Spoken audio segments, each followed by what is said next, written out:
Good morning. Welcome back to my mini vlog day 9 of 60 days challenge chapter 2. তো এটা কিন্তু কোজাগরি লক্ষ্মী পুজোর দিনের ব্লগ। সেদিন পুরোটা দিনে শত ব্যস্ততার মাঝে যতটুকু পেরেছি ব্লগ বানানোর চেষ্টা করেছি। তো আশা করি তোমাদের ব্লগটা ভালো লাগবে। আচ্ছা, সত্যি বলতে আমাদের বাড়িতে লক্ষ্মী পুজোতে এই প্রথম ব্রাহ্মণ এনে পুজো করা হলো, তবে তারও কারণ আছে বটে। আশা করি তোমরা বুঝতে পারছো। তবে প্রথমে আমি ভেবেছিলাম আমি যেমন প্রতি বছর আয়োজন করি তেমনই করব। তবে আমাদের ঠাকুরমশাই জানান যে পিতলের মূর্তিতে প্রাণ প্রতিষ্ঠা না করে ওভাবে পুজো দেওয়া যায় না।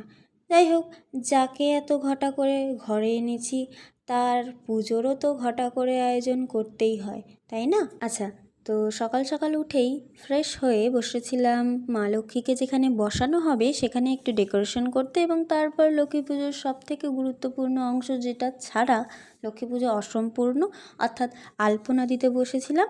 যদিও বা প্রতি বছর আগের দিনেই 90% আলপনা দিয়ে রাখি, তবে এবছর আর হয়ে ওঠেনি। আলপনাটা কেমন হয়েছে তোমরা অবশ্যই জানিও, আর আলাদা করে আমি আলপনার ফটো আপলোড করে দেবো। আচ্ছা, যেহেতু ঠাকুরমশাই আমাদের বাড়ি আসার টাইম দিয়েছিলেন রাত 11টা, তাই ধীরে সুস্থেই সব আয়োজন করেছি। তবে হ্যাঁ, সেদিন পুজোর দিন বলে প্রায় অনেকটাই লেট হয়ে গেছিলো ঠাকুরমশাইয়ের। প্রায় 12:30 বেজে গেছিলো আস্তে আস্তে, এবং সব নিয়ম শেষ করার পর সব কিছু গুছিয়ে অঞ্জলি দিয়ে উঠতে উঠতে প্রায় রাত 2টো বেজে যায়। ততক্ষণে সব কিছু কমপ্লিট হয়ে গেছিলো, মানে আমি বলতে চাইছি রাত 2টোর সময় আমি ঘুমোতে যাই। তো যাই হোক, আজকের ভিডিওটা এটুকুই। দেখা হবে পরের ভিডিওতে। আজ তাহলে আসি, আর ভ্লগটা দেখার জন্য অসংখ্য ধন্যবাদ। টাটা।